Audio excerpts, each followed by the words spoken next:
Hello, everyone. Welcome to the 69th episode of the Spiritual Brainstorm.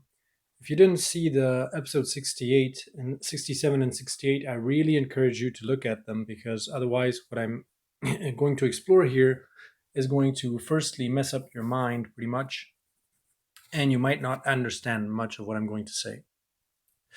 So, in the previous episode, I compared the way that our reality is built and the things that we see as actually the result of two different, let's say, aspects of source shining through our, like the two essential aspects of the consciousness of source shining through our eyes and constructing our reality. And so here, basically, it shines through all of the different layers, like the photon, the atom, the living cell. Um, and here it goes down from infinity into like multiverse, consciousness, universe, galaxy. And so it goes through those and then it mixes in a certain way and mingles and then projects a certain experience on the outside. Now, I said that basically these two aspects of the consciousness of Source actually experience all of these at the same time.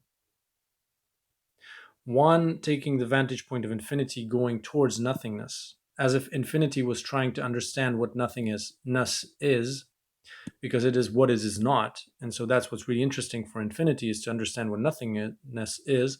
And for nothingness, it's really interesting to understand what everything is, because that's the aspect that it's missing and the experience of going towards infinity. And then those realities then mingle and intertwine like neural connections in your mind.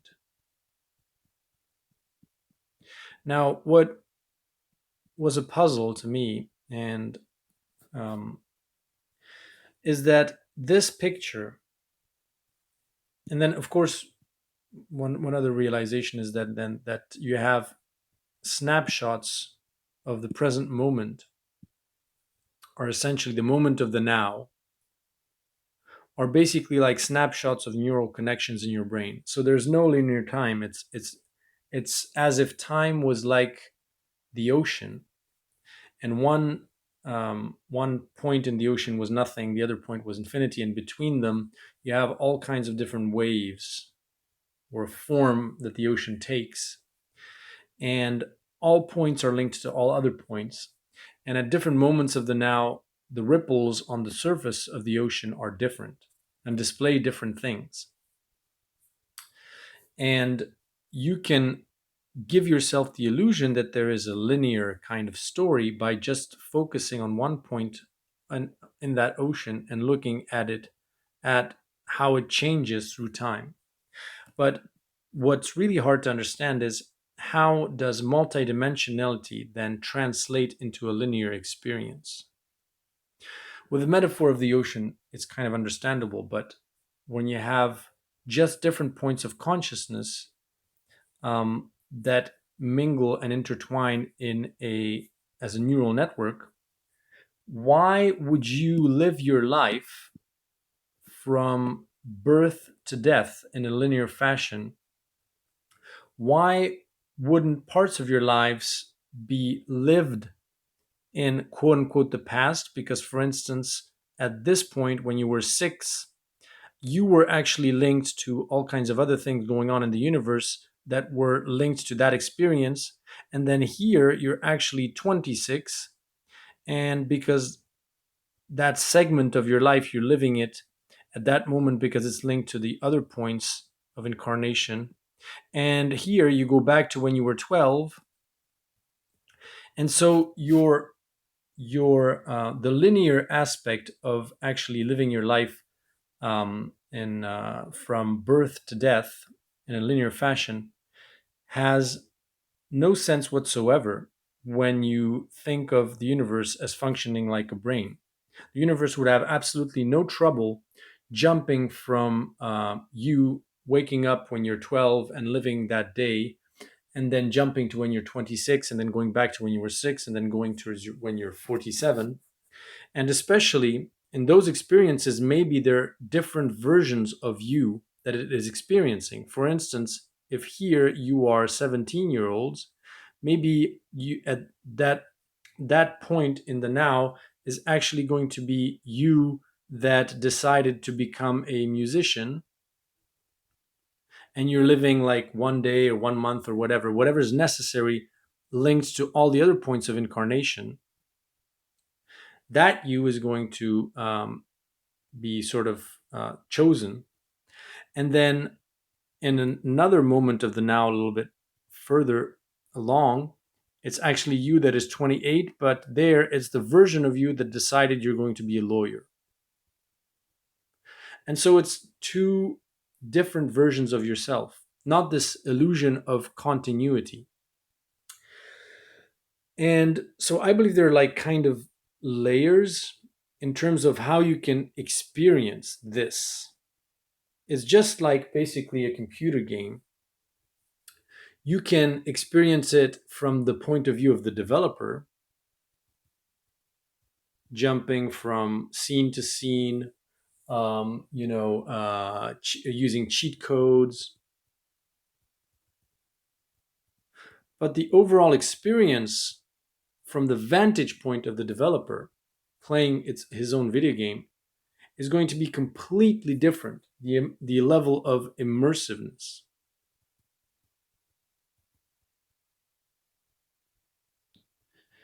is totally different than if you, for instance, decide as a developer to completely forget, erase your mind, and go into a matrix like kind of machine where you get to play your video game as if, and sort of decide that you want to read the data on the video game using certain rules like the linear time construct.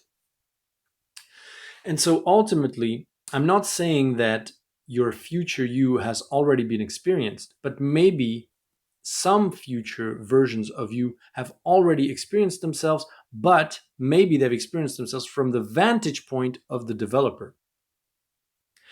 That is, it's as if you experience things in a very light way, a way that isn't as emotionally involving, where there are not so many emotions, where you don't feel things as poignantly or strongly, where things are much more light. Just like when you're playing a video game, you're not that much involved because it's just virtual. It's for fun, and you know that the moment that it bothers you, you can just disconnect and it's over. But the level of immersiveness of our reality, I think, is like the most sophisticated, the most intense. Hence, density again, this idea of density. And so it's not as if all of your choices, you've already made all your choices, but think of it as like the different choices, the main choices that you could have made during your lifetime have already been sort of explored in a light way when you were in developer mode.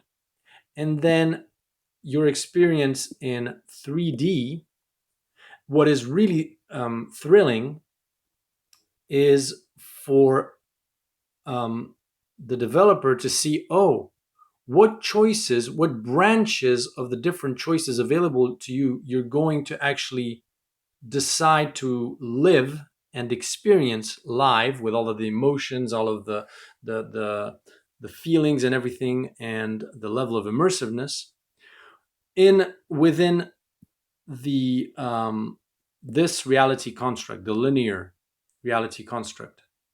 So it's as if, as a developer, you've already pre-explored plenty of things. You already know what's happening in level 26. You already know how you beat the boss. You already know the most important choices that you're going to make in the game. You already know. But what's actually thrilling from the developer's point of view is what would happen if you re-enter your game and you've already sort of planted all of these branches there, just like a lightning, sort of, that explores plenty of different potentials, and then surprise yourself by um, by looking at which choices you're actually going to make in various circumstances, and that's the surprise. So the end goal is basically like almost a given, like you're going to end up with the final boss and it's going to be fine.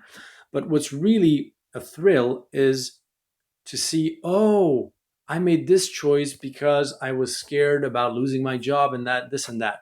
Of course, when you're from the point of the developer, if you know that your job is virtual and all of this, and you can just at level 26 you have a different you have a treasure trove that's waiting for you with, I don't know, $100,000 just around the corner. The choices you're going to make when you're faced with that decision are going to be completely different.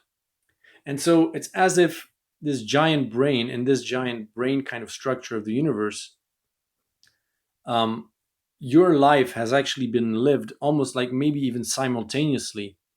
Different parts, different segments of your life have been already pre-experienced, if you will, in a light kind of mode, like in your dreams. Basically, it's like very light experiences that are not as don't feel as intense, and then but you can decide then to experience them in a very specific and immersive, extremely immersive manner, which is this linear time space construct. And the free will is not so much like you have infinite amount of choices. It's more about um, you know the choices that you wouldn't be able to. Um, well, it's the choices that are so interesting from the point of view of the developer, because from its vantage point, it would never understand why you would pick one choice versus another, why you would choose one experience that is possible versus another, because it has a view of finality, of knowledge about the future and the whole point of this whole experience that is just not you. And so that's why, from when you I think this is basically like your higher self, basically, which already experienced all of what you are. And to your higher self, you're actually a real hero, because you are um, you had the guts basically to go into full immersiveness mode, forget about who you truly are and all of the options, and the fact that from that vantage point these options look easy peasy to navigate. And you had the guts to actually go into a full immersiveness mode, forget everything, and then feel as if your life is actually on the line. You're staking your life here by going right instead of going left. And these choices are extremely feel like they're extremely important and life changing to you, when in fact you've already done them. It's just that you've done them in a mode where it's just not the same. It's not the same at all. When you play a video game with all the cheat codes on, the experience is completely different.